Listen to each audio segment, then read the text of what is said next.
Hello everyone. So in this video, let us discuss one full problem on the conversion of single entry system into double entry system. So on the basis of the given information, so we have to prepare the various ledger accounts, and after preparing the various ledger account, we have to prepare trading account, profit and loss account and balance sheet. First go through the problem. You are able to obtain the following information from the books of Mr. Thomas. Prepare trading profit and loss account for the year ended 31st December 2020 and a balance sheet as on that date. So just they will give, you have to prepare trading profit and loss account and balance sheet. They never say you have to prepare bills receivable or debtors or creditors bills payable. So such instruction will not be given. On the basis of information given in the problem, so you must ascertain, so what are the accounts you have to prepare. Okay, problem ಅಲ್ಲಿ direct ಆಗಿ ನಿಮಗೆ ಹೇಳೋದಿಲ್ಲ ನೀವು ಈ ಅಕೌಂಟನ್ನು prepare ಮಾಡಿ ಅಂತೇಳಿ, just ಅವರು trading account, profit and loss account ಮತ್ತು ಬ್ಯಾಲೆನ್ಸ್ ಶೀಟ್ ಪ್ರಿಪೇರ್ ಮಾಡಿ ಅಂತ ಅಷ್ಟೇ ಹೇಳ್ತಾರೆ. ಏನು ಇನ್ಫಾರ್ಮೇಷನ್ ಕೊಟ್ಟಿದ್ದಾರೆ ಅದನ್ನು ನೋಡಿಕೊಂಡು ನೀವು ಯಾವೆಲ್ಲ ಅಕೌಂಟನ್ನು ಪ್ರಿಪೇರ್ ಮಾಡಬೇಕು ಅಂತ ನೀವು ಡಿಸೈಡ್ ಮಾಡಬೇಕು. ಸೊ ಇಲ್ಲಿ ಕೆಲವು ಇನ್ಫಾರ್ಮೇಷನ್ ಕೊಟ್ಟಿದ್ದಾರೆ. So first information, position on 1st January 2020. So fixed assets, book debts, book debt ಅಂದರೆ ಯಾವುದು? ಡೆಟರ್ಸ್ಗೆ ನಾವು ಬುಕ್ ಡೆಟ್ಸ್ ಅಂತ ಹೇಳ್ತೇವೆ. ಬ್ಯಾಡ್ ಡೆಟ್ ಅಲ್ಲ, ಅದು cash balance and creditors. So all these are the assets and liabilities on the opening date. 1st January 2020ಗೆ ಬಿಸ್ನೆಸ್ಸಲ್ಲಿರುವಂಥ assets ಮತ್ತು ಲ್ಯಾಬಿಲಿಟೀಸ್ ಇತ್ತು ಇನ್ಫಾರ್ಮೇಷನ್. ಸೊ ಈ ಇನ್ಫಾರ್ಮೇಷನ್ ಯಾಕೆ ಕೊಟ್ಟಿದ್ದಾರೆ? ಯಾಕಂತ ಹೇಳಿದರೆ we have to prepare opening statement of affairs in order to ascertain the opening capital. ನಾನು ನಿಮಗೆ ಹೇಳಿದ್ದೇನೆ, there are 4 steps in the conversion of single entry system into double entry system. ಆ 4 ಸ್ಟೆಪ್ಪಲ್ಲಿ first step ಯಾವುದು? Preparing opening statement of affair. For what purpose we will prepare the opening statement of affairs? Opening statement of affair will be prepared in order to ascertain the opening capital. Secondly, so we will prepare the cash book. We should see whether the full pledged or complete cash book or cash account is given in the problem or not. If the complete cash book, if it is not given, then on the basis of the information given on cash transaction, we have to prepare the cash account.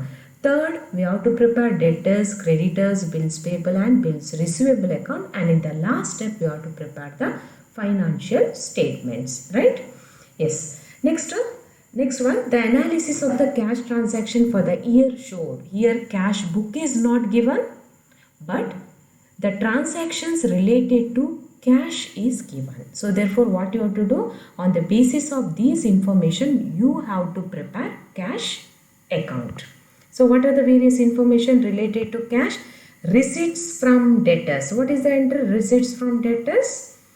Cash account debtor to debtors account. Debtor account ಅಲ್ಲಿ ಬರುತ್ತೆ, cash account ಅಲ್ಲಿ ಬರುತ್ತೆ. Payment to creditors.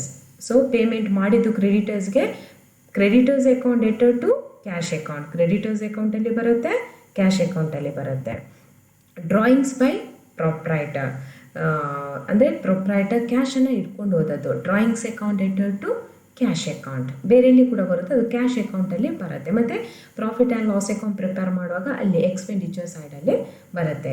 Business expenses same, ಬಿಸ್ನೆಸ್ಗೆ payment ಮಾಡಿದ್ದು business expenses account debtor to cash account. ಇದು business expense ಅನ್ನೋದು ಯಾವುದು? Expenses on debit. Next, there was other information. So ನಮಗೆ ಕ್ಯಾಶ್ಗೆ ಸಂಬಂಧಪಟ್ಟಾಗಿ ಇಷ್ಟೇ ಇನ್ಫಾರ್ಮೇಷನ್ ಇರೋದು.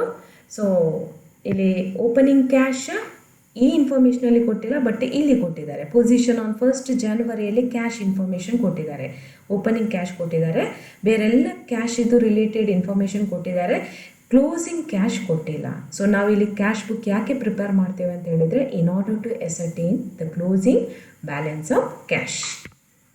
Next, look at the other adjustments. There was no stock at the beginning of the year. So opening ಬ್ಯಾಲೆನ್ಸಲ್ಲಿ stock ಅಂತ ನಮಗೆ ಕೊಟ್ಟಿಲ್ಲ. ನೋಡಿ, ಓಪನಿಂಗ್ ಬ್ಯಾಲೆನ್ಸಲ್ಲಿ ಎಲ್ಲಿಯಾದರೂ ಸ್ಟಾಕ್ ಇದೆಯಾ? Fixed assets, book debts, cash, creditors ಇದೆ, ಸ್ಟಾಕ್ ಇಲ್ಲ. ಯಾಕಿಲ್ಲ ಅಂತ ಹೇಳಿದ್ರೆ ಬಿಸ್ನೆಸ್ಸಲ್ಲಿ ಸ್ಟಾಕ್ ಇರಲಿಲ್ಲ ಅಂತೆ in the beginning of the year. So there was no any stock in the business. On 31st December 2020, Mr. Thomas owed rupees 53,500 for goods bought and his customers owed him rupees 1,80,000 for goods supplied to them. Confusion ಮಾಡ್ಕೊಳ್ಬೇಡಿ.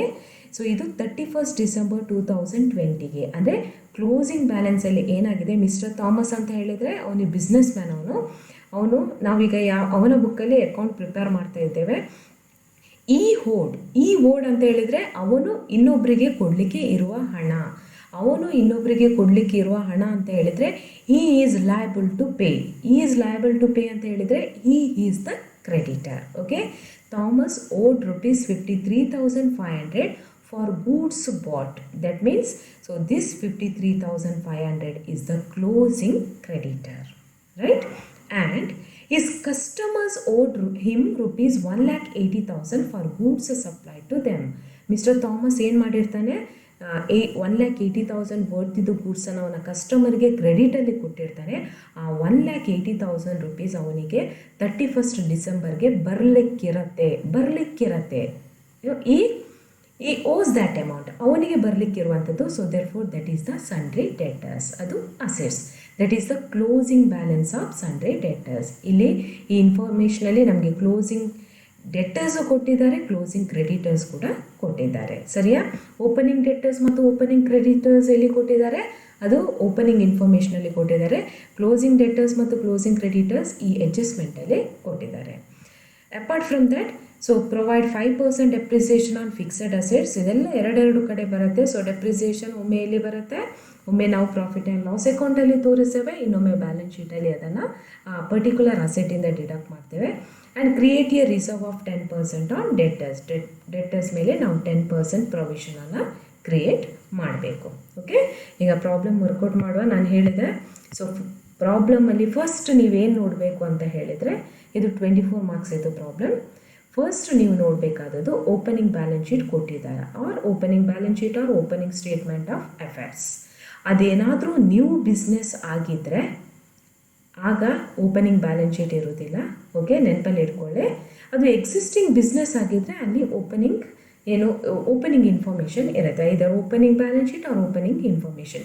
ಇಲ್ಲಿ opening balance sheet ಕೊಟ್ಟಿಲ್ಲ, but opening information ಕೊಟ್ಟಿದ್ದಾರೆ.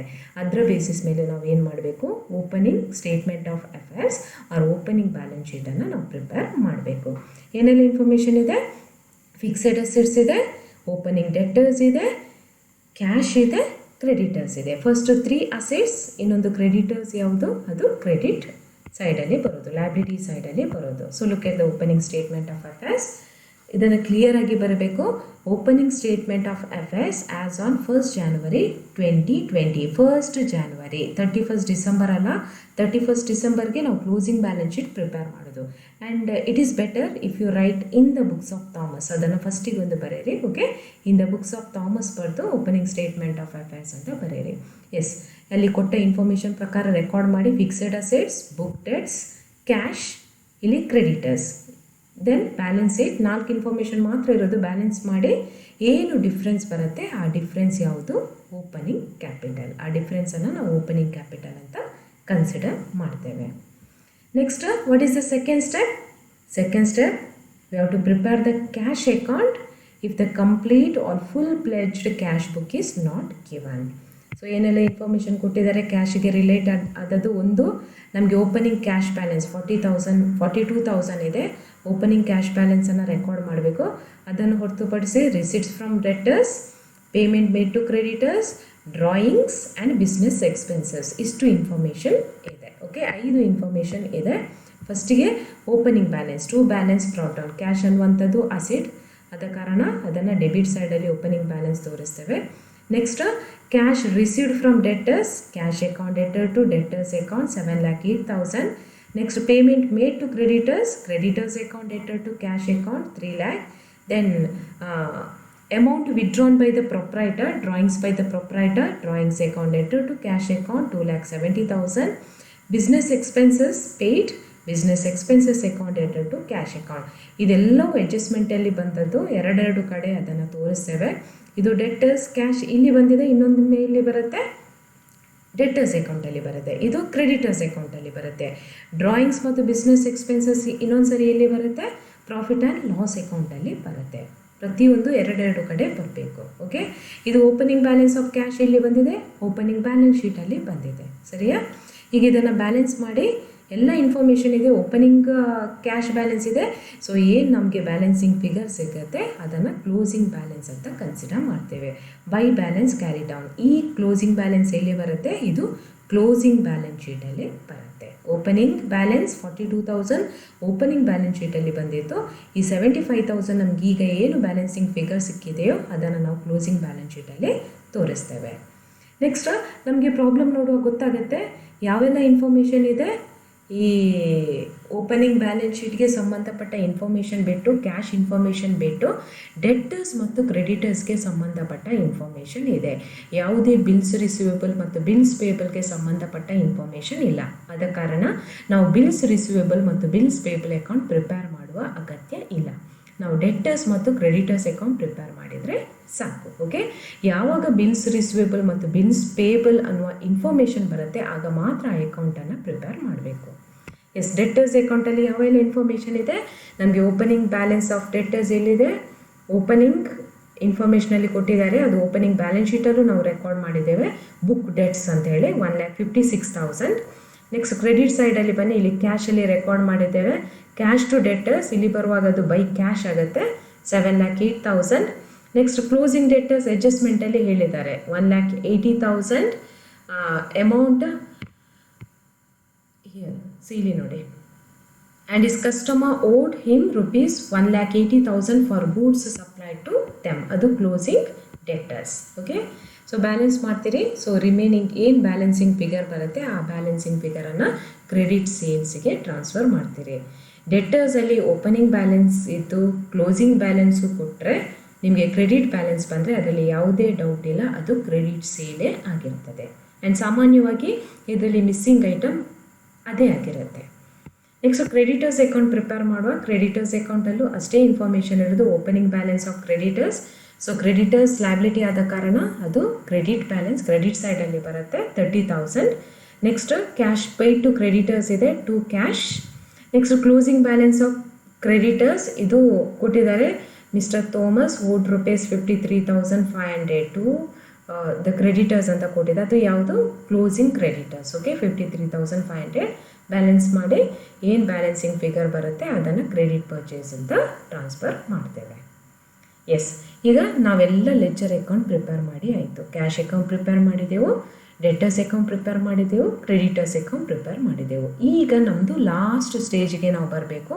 V have to prepare financial statements. So financial ಸ್ಟೇಟ್ಮೆಂಟಲ್ಲಿ first trading and profit and loss account prepare ಮಾಡುವ. Yes, so trading and profit and loss ಅಕೌಂಟಲ್ಲಿ usually first ಬರುವಂಥ item ಯಾವುದು? Opening stock.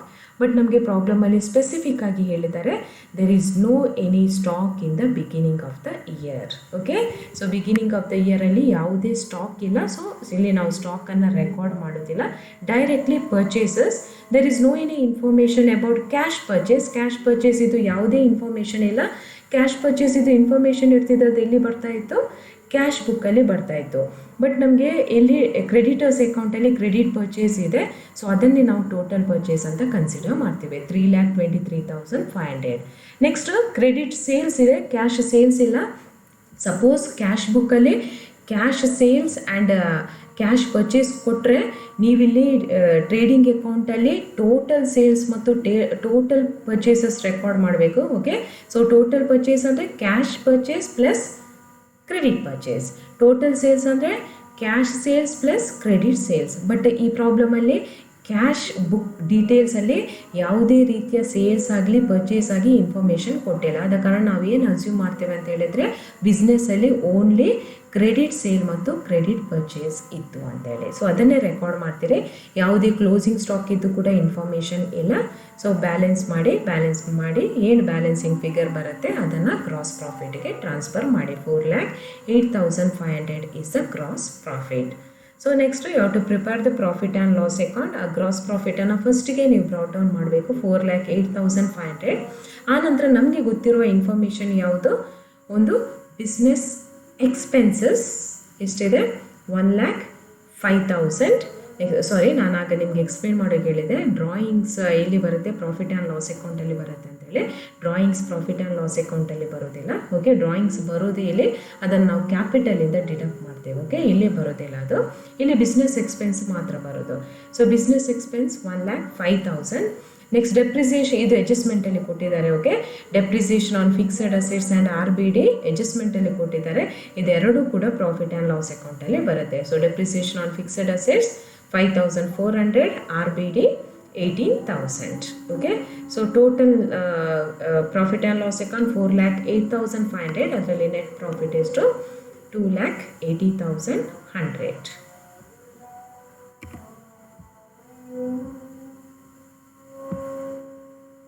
Okay, ಈಗ balance ಶೀಟ್ಗೆ ಬನ್ನಿ. So balance ಶೀಟಲ್ಲಿ opening balance sheet ನೋಡಿ, ಅದರ ವ್ಯಾಲ್ಯೂಸ್ ಇಲ್ಲಿ ಬರಬೇಕು. ಕ್ಯಾಶ್, ಡೆಟರ್ಸ್, ಕ್ರೆಡಿಟರ್ಸ್ ಇದು ವ್ಯಾಲ್ಯೂಸ್ ಎಲ್ಲ ಚೇಂಜ್ ಆಗುತ್ತೆ. ಫಿಕ್ಸೆಡ್ ಅಸೆಟ್ಸ್ ಇದು ವ್ಯಾಲ್ಯೂ ಸೇಮ್ ಉಳಿಯುತ್ತೆ. ಏನಾದರೂ ಡೆಪ್ರಿಸಿಯೇಷನ್ ಇದ್ದರೆ ಆ ಡೆಪ್ರಿಸಿಯೇಷನನ್ನು ನೀವು ಡಿಡಕ್ಟ್ ಮಾಡಬೇಕು. ಓಕೆ, ಕ್ಯಾಶ್ ಬುಕ್ ನೋಡಿ, ಕ್ಲೋಸಿಂಗ್ ಕ್ಯಾಶ್ ನಾವು ಎಸರ್ಟೈನ್ ಮಾಡಿದ್ದೇವೆ. ಇಲ್ಲಿ ಕ್ಯಾಶ್ ಬುಕ್ಕಲ್ಲಿ ಎಷ್ಟು ಬಂದಿದೆ, ಕ್ಲೋಸಿಂಗ್ ಕ್ಯಾಶ್ 75,000 ಇದೆ. ಓಕೆ, ಸೊ ಅದನ್ನು ರೆಕಾರ್ಡ್ ಮಾಡಿ 75,000. ಡೆಟರ್ಸ್, ಕ್ಲೋಸಿಂಗ್ ಡೆಟರ್ಸ್ ನೋಡಿ, ಡೆಟರ್ಸ್ ಅಕೌಂಟಿಗೆ ಬನ್ನಿ. ಇದೆಲ್ಲ ಕ್ಲೋಸಿಂಗ್ ಅಮೌಂಟ್ ರೆಕಾರ್ಡ್ ಮಾಡಬೇಕು 1,80,000. ಬಟ್ ಏನಾಗಿದೆ ಅಂತ ಹೇಳಿದರೆ ಇಲ್ಲಿ RBD ಅಂತ ಅಡ್ಜಸ್ಟ್ಮೆಂಟಲ್ಲಿ ಕೊಟ್ಟಿದ್ದಾರೆ. ಅದಕ್ಕೋಸ್ಕರ RBDಯನ್ನು ನೀವು ಡಿಡಕ್ಟ್ ಮಾಡಬೇಕು. Okay, 1,62,500. Next fixed assets opening ಬ್ಯಾಲೆನ್ಸಲ್ಲಿ ಕೊಟ್ಟಿದ್ದಾರೆ 1,08,000. ಈಗ ಅದಕ್ಕೆ ಡೆಪ್ರಿಸಿಯೇಷನ್ ಚಾರ್ಜ್ ಮಾಡಬೇಕು. ಅದನ್ನು ಪ್ರಾಫಿಟ್ ಆ್ಯಂಡ್ ಲಾಸ್ ಅಕೌಂಟಲ್ಲಿ ತೋರಿಸಿದ್ದೇವೆ. ಡಿಡಕ್ಟ್ ಮಾಡಿ ಉಳಿದ ಅಮೌಂಟನ್ನು ಔಟರ್ ಕಾಲಮಲ್ಲಿ ತೋರಿಸ್ಬೇಕು. ಓಕೆ, ನೆಕ್ಸ್ಟ್ ಲಯಬಿಲಿಟಿ ಸೈಡಲ್ಲಿ ಕ್ರೆಡಿಟರ್ಸ್, ಇದು ಕ್ಲೋಸಿಂಗ್ ಕ್ರೆಡಿಟರ್ಸ್ ಅಕೌಂಟಲ್ಲಿ ಕ್ಲೋಸಿಂಗ್ ಬ್ಯಾಲೆನ್ಸ್ ಇರುವಂಥದ್ದು. Okay, next capital, opening statement of ಅಫೇರ್ಸಲ್ಲಿ ಇದೆ. ಇದು 2,76,000. ಇದಕ್ಕೆ ಯಾವುದನ್ನು ಆ್ಯಡ್ ಮಾಡಬೇಕು, ನೆಟ್ ಪ್ರಾಫಿಟನ್ನು ಆ್ಯಡ್ ಮಾಡಬೇಕು. ನಮಗೆ ಪ್ರಾಫಿಟ್ ಆ್ಯಂಡ್ ಲಾಸ್ ಅಕೌಂಟಲ್ಲಿ ಏನು ಪ್ರಾಫಿಟ್ ಸಿಕ್ಕಿದೆ 2,80,100, ಅದನ್ನು ಆ್ಯಡ್ ಮಾಡಬೇಕು. ಸೊ ಟೋಟಲ್ 5,56,100 ಆಯಿತು. ಅದರಿಂದ ಡ್ರಾಯಿಂಗ್ಸನ್ನು ನಾವು ಡಿಡಕ್ಟ್ ಮಾಡ್ತೀವಿ. ಈ ಡ್ರಾಯಿಂಗ್ಸ್ ಎಲ್ಲಿದ್ದದ್ದು, ಇದು ಕ್ಯಾಶ್ ಅಕೌಂಟಲ್ಲಿ ಇದೆ ನೋಡಿ. ಒಮ್ಮೆ ಕ್ಯಾಶ್ ಅಕೌಂಟಲ್ಲಿ ತೋರಿಸಿದ್ದೇವೆ, ಇನ್ನೊಮ್ಮೆ ಅದನ್ನು ಇಲ್ಲಿದೆ 2,70,000 ಕ್ರೆಡಿಟ್ ಸೈಡಲ್ಲಿ ಸೆಕೆಂಡ್ ಐಟಮ್. ಈಗ ಅದನ್ನೇನು ಮಾಡ್ತೇವೆ ನಾವು, ಕ್ಯಾಪಿಟಲಿಂದ ಡಿಡಕ್ಟ್ ಮಾಡ್ತೇವೆ. Right, so total capital will be 2,86,100 and total balance sheet 3,39,600. Go through the problem once again. So next zoom meeting ಮಾಡುವಾಗ ಡೌಟ್ ಇದ್ದರೆ ಅದನ್ನು ನೋಟ್ ಮಾಡಿ ಇಟ್ಕೊಳ್ಳಿ, ಅಲ್ಲಿ ಕ್ಲಾರಿಫೈ ಮಾಡ್ತೇನೆ. ಓಕೆ.